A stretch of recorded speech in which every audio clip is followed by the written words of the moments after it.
मशहूर है, ये वही बावड़ी है जिसमें नवाब आसिफुद्दौला के ख़जानची मेवालाल ख़जाने का नक्शा और चाबी लेकर कूद गए थे। ये बावड़ी कहते हैं 260 मीटर गहरी थी और ये सीधा जो है गोमती नदी से आकर मिलती थी। बहुत गहरी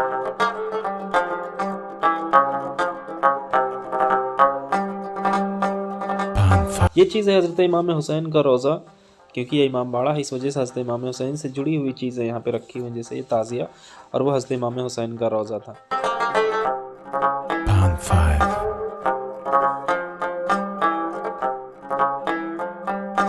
यानी सुरंगों की भूल भुलैया में, जिसमें 489 दरवाजे एक ही तरीके के बनवाए गए हैं। यही वही सुरंग है जो दिल्ली और आगरा तक जाती है, लेकिन इस सुरंग को अभी क्लोज कर दिया गया है। ये सबसे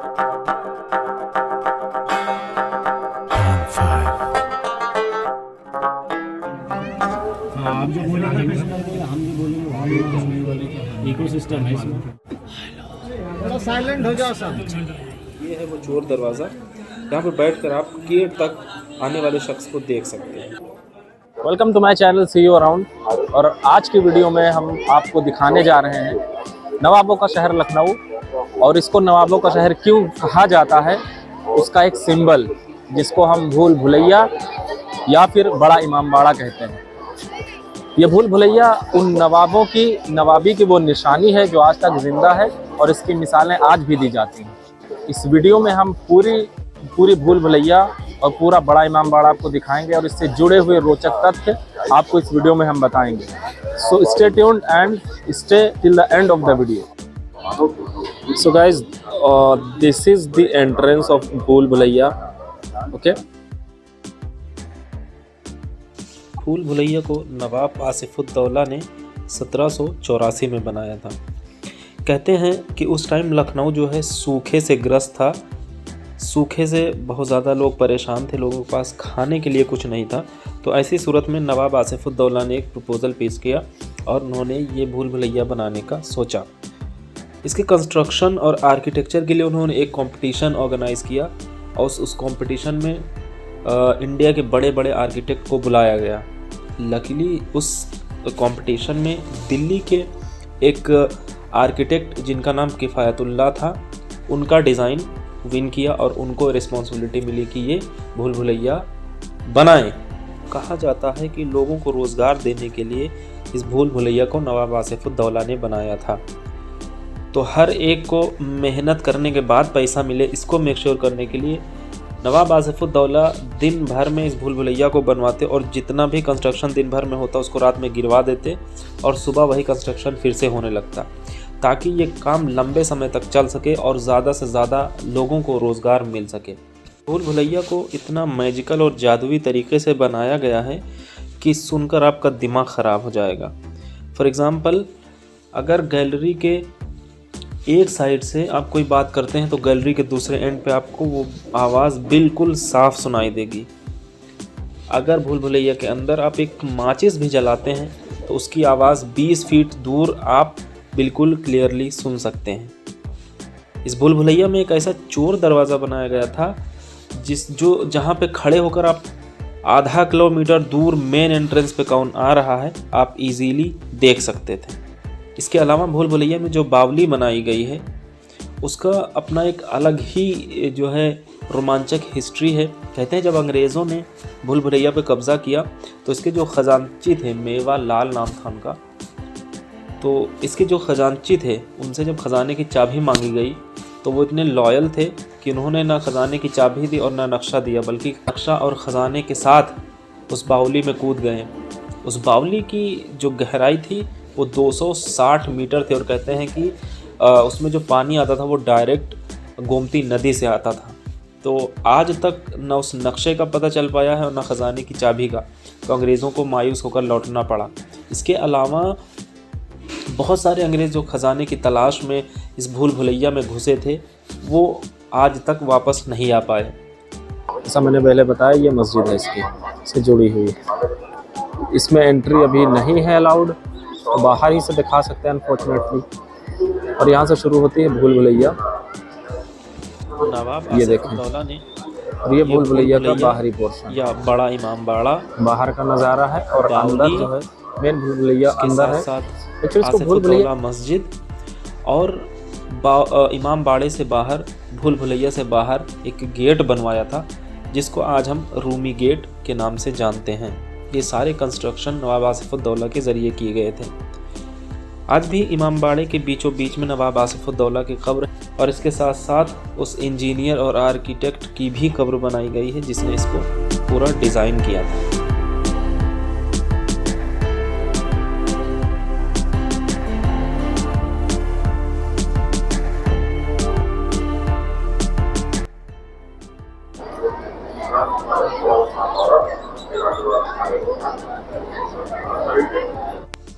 अभी हम आ चुके हैं इमाम बाड़े के अंदर और ये पूरा जो है हॉल है इमाम बाड़े का। मुहर्रम के टाइम पे यहाँ पे मजलिसें होती हैं और ये उस टाइम पे अच्छे से सजाया जाता है। इमाम बाड़े में भी मैं आपको दिखाऊंगा कि ताज़िया वगैरह रखी हुई हैं और इससे कुछ और हिस्टोरिकल चीज़ें भी यहाँ पे मौजूद हैं जिनको मैं एक एक करके आपको बताऊँगा। फॉर एग्ज़ाम्पल अभी जो ये आप सामने देख रहे हैं ये नवाब आसिफ उद्दौला की कब्र है। इसके सामने जहाँ पे ये लोग देख रहे हैं वहाँ पे उनकी पगड़ी रखी हुई है। ऐसा हॉल बनाया गया है कि पूरे हॉल में ये 60-65 मीटर का ये हॉल है और बीच में कोई भी खंबा, कोई भी पिलर नहीं लगाया गया है। ये डायरेक्ट विदाउट सीलिंग पूरा हॉल बना हुआ। बीच बीच में देखें ये रोशनदान बनाए गए हैं। ये चीज़ जो भी आप देख रहे हैं ये मोमबत्ती रखने के लिए बनाया गया था। इसको हम उर्दू में शमादान कह सकते हैं। इसमें जो छोटे छोटे जो पोर्शन आपको दिख रहे हैं छोटे छोटे, इनमें जो है मोमबत्तियाँ जला के रखी जाती थी और एक साथ में बहुत सारी मोमबत्तियाँ रख दी जाती थी जिससे ये पूरा हॉल रोशन हो जाता था। और इसके साथ साथ अभी जो बगल में आप साइड में देख रहे हैं ये मिरर, इन मिरर के सामने जो है ये जो है मोमबत्तियाँ रखी जाती थी जिससे पूरे हॉल में रोशनी फैल जाती थी। ये चीज़ है हज़रत इमाम हुसैन का रोज़ा, क्योंकि ये इमाम बाड़ा है इस वजह से हज़रत इमाम हुसैन से जुड़ी हुई चीज़ें यहाँ पे रखी हुई, जैसे ये ताज़िया और वो हज़रत इमाम हुसैन का रोज़ा था। ये देखें आप, ये बहुत पुरानी ताज़िया है। कहते हैं हर साल जो है इसको एक बार जो है गश्त कराया जाता है मुहर्रम के टाइम पे। ये वो मिरर है जिसके मैं बारे में अभी बात कर रहा था। इसके सामने वो जो है मोमबत्तियों वाला पूरा जो शमादान था उसको जला के रख दिया जाता था। इसका रिफ्लेक्शन जब इस मिरर पे पड़ता था तो इससे पूरा हॉल रोशन हो जाता था। पूरे हॉल में आप देख रहे हैं ये जो झालर वगैरह झूमर टंगे हुए हैं जो कि इसकी खूबसूरती को और ज़्यादा बढ़ा रहे हैं। पूरा ये hall without a single pillar खड़ा हुआ है 200 सालों से। अभी मैं आपको जो ये दिखाने जा रहा हूँ इसकी दीवारें आप देखें कितनी मोटी मोटी और ह्यूज दीवारें बनी हुई हैं। आप जानकर हैरान होंगे कि पूरे भूल भुलैया में, पूरे इमाम बाड़े में और इस पूरे कंस्ट्रक्शन में एक सिंगल पीस ऑफ आयरन यानी लोहे का एक टुकड़ा भी इस्तेमाल नहीं हो। पूरा इमाम बाड़ा, भूल भुलैया, मस्जिद, बावली और गेट लोहे के बगैर बनाए गए हैं, सिर्फ ईंटों पे और इस मसाले की मदद से जो कि स्पेशली बनाया जाता था जिसमें गुड़, चूना, मेथी, गोंद, शहद और सिंघाड़े का पाउडर मिलाकर बनाया जाता था। ये बाहरी हॉल है जहाँ पे ताज़िया रखी हुई, उससे हट के थोड़ा सा जब हम दाहिने साइड पे आते हैं, बाएं साइड पे, तो वहाँ का ये हॉल है। ये पूरा ये आप देखें ये पूरा काफ़ी लंबा चौड़ा सा हॉल है और मुहर्रम में यहाँ पे मजलिसें होती हैं। बड़े बड़े मौलाना आके यहाँ पे मुहर्रम में बयान करते हैं और लोग यहाँ पे इकट्ठे होते हैं।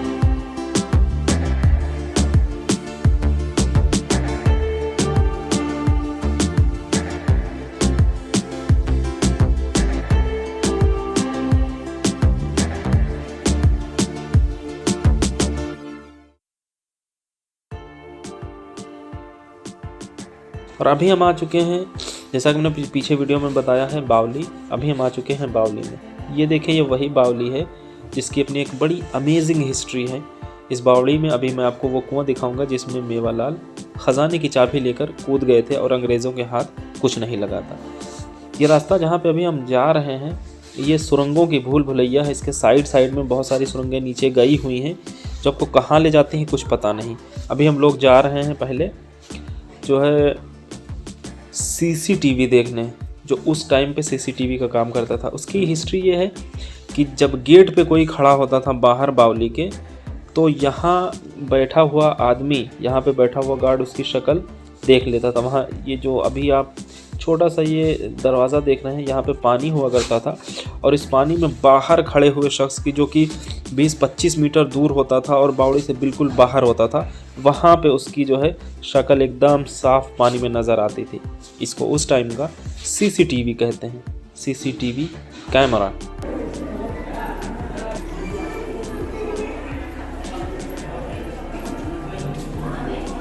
ये जो बावली है, कहते हैं कि 3 मंजिला बावली है और 3 मंजिल जो है ज़मीन के अंदर बनी हुई है, तो ऑब्वियसली जो है सुरंगें यहीं से निकलती हैं।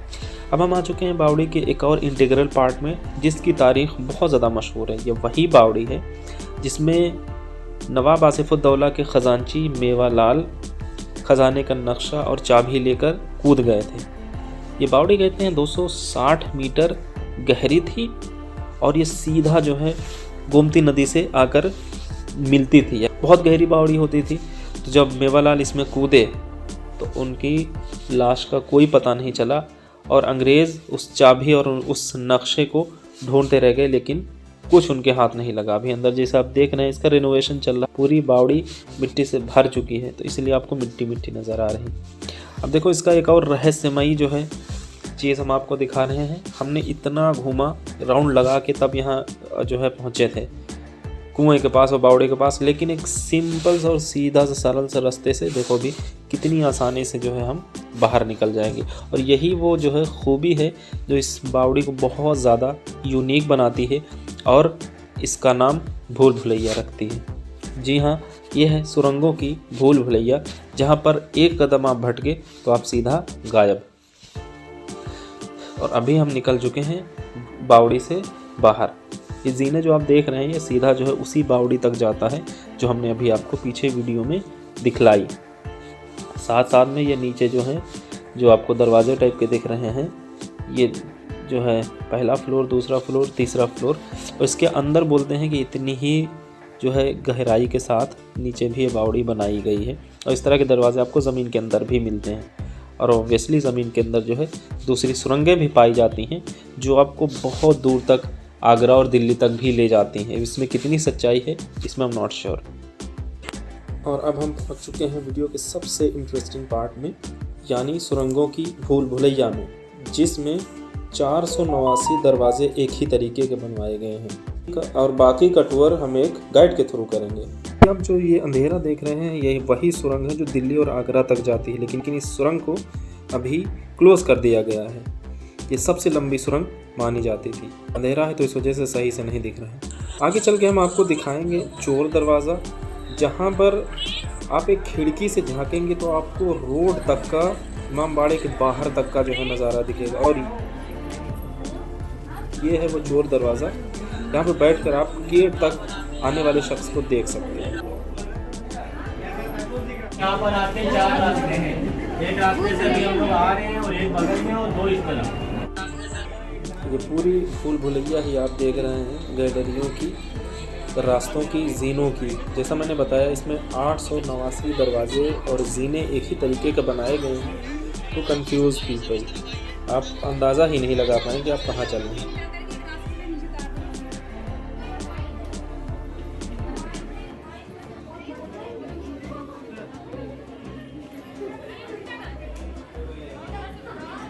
छत है पूरी भूल भुलैया के ऊपर का हिस्सा, इसके ऊपर एक और छत है, अभी हम वहाँ पे भी जाएंगे थ्रू दीज गैलरीज। जब हम इन गैलरीज में अंदर एंट्री करेंगे, यहाँ पे हम देखने जा रहे हैं इस भूल भुलैया का वो पोर्शन जहाँ पे आप एक कोने से खड़े होकर बोलते हैं तो दूसरे कोने में आपकी आवाज़ क्लियरली सुनी जाएगी, आप कितने भी धीरे बोलें।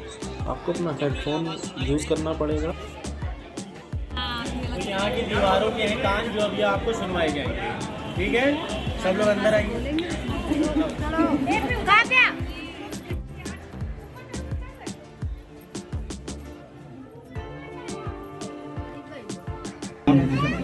हाँ, आप जो बोलेंगे हम जो बोलेंगे, इकोसिस्टम है इसमें। थोड़ा साइलेंट हो जाओ सब। ऐसे बोलूँगा तो आपको यहाँ तक सुनाई देगा, ठीक है। जब मेरा आवाज़ सुनाई दे तो आप लोग सीधे आइएगा।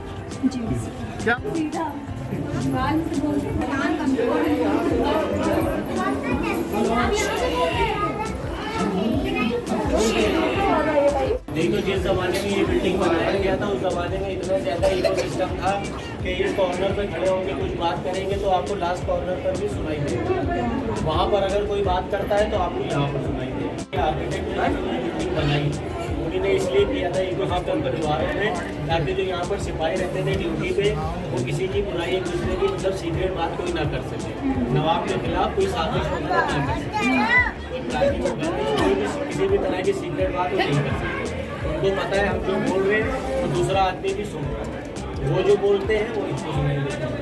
ये सिस्टम। पर हमने फिर शुरू किया अपना सफ़र इन भूल भुलैयों में, और हम छत से फिर से अंदर जीनों के थ्रू अंदर जा रहे हैं। छत आप देख सकते हैं कि हम छत के बाहर हैं। ये देखें, बहुत सारी गैलरीज, बहुत सारे रास्ते बिल्कुल सिमिलर तरीके के। आप बार बार कंफ्यूज होंगे कि आप किधर से आए थे और किधर से आप निकले हैं, अब किधर आपको जाना चाहिए। सामने का हिस्सा भूल भुलैया का है और ये छत है। अभी हम सबसे टॉप फ्लोर पे खड़े हुए हैं।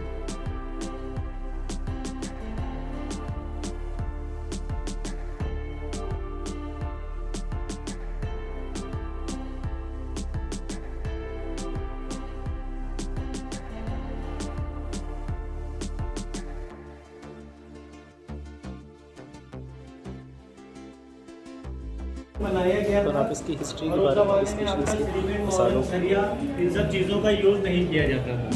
तो उस ज़माने में ईरान से मिट्टी मंगाई गई थी, इसमें आपको लाल कलर की मिट्टी दिख रही है, ये ईरान से मंगाई गई थी ऊपर के लिए। और आपका पत्ता, चूना, अरहर की दाल, उड़द की दाल, बेर का जूस, दूध, ये सब चीज़ें मिक्स करके इसका पूरा मसाला बनाया गया। इसके दो फायदे होते हैं, एक तो मजबूती, दूसरी चीज़ इसकी दीवारें आप छू के देखेंगे तो हमेशा आपको ठंडा लगेगा। जो है लखनऊ में अकाल आ गया था, सूखा पड़ गया था, तो यहाँ के लोगों को काम देने के लिए इस बिल्डिंग का काम यहाँ के राजा नवाब आसिफ उद्दौला ने शुरू किया था, ताकि लोगों को रोज़गार मिल सके और काम मिल सके। दिन में बनाया जाता था और रात में तोड़ दिया जाता था। ऐसे करके इस काम को लंबा किया गया था, क्योंकि उस ज़माने के लोग बहुत खुददार होते थे, फ्री में किसी से कुछ नहीं लेते थे, काम करते थे उसका पैसा।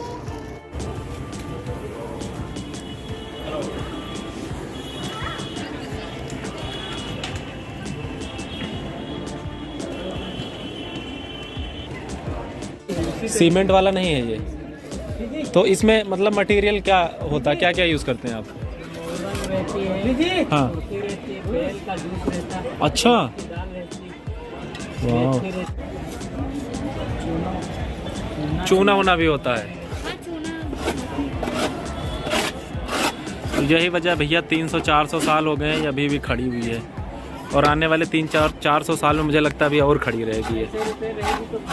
बिल्कुल तो चलेगी, नहीं। अच्छा, जो आप वो मतलब औजार वगैरह भी उसी तरीके का इस्तेमाल कर रहे हो जैसे अभी हाथ में लिए हो आप ना? 7 साल हो गए हम लोग तो यही काम करते हैं। 7 साल। कहाँ से हैं आप? अच्छा, लखीमपुर, सीतापुर है, लखीमपुर। तो एक बार फिर से अब हम लोग टॉप पे पहुंच चुके हैं और यहाँ पे हमारा टूर ख़त्म हो रहा है। ये सबसे टॉप का फ्लोर है। आप यहाँ से नीचे पूरी भूल भुलैया का एक बार नज़ारा ले सकते हैं। जैसा कि आप देख रहे हैं, ये आसिफी मस्जिद है जो उसी वक्त इमाम बाड़े के साथ में नवाब आसिफ उद्दौला ने बनवाई थी। ये मस्जिद भी उतनी ही यूनिक और ख़ूबसूरत है जितना कि इमाम बाड़ा। हालांकि अभी ये क्लोज्ड है, शायद कि इसका रेनोवेशन शुरू होने वाला है। अगर आपको हमारी कोशिश पसंद आई हो तो प्लीज़ इस वीडियो को लाइक करें। तो मिलते हैं बहुत जल्द ऐसी ही एक और शानदार वीडियो में। तब तक अपना बहुत ख्याल रखें। बहुत बहुत शुक्रिया। अगर चैनल को सब्सक्राइब नहीं किया है तो चैनल को प्लीज़ सब्सक्राइब कर लें। Thank you so much.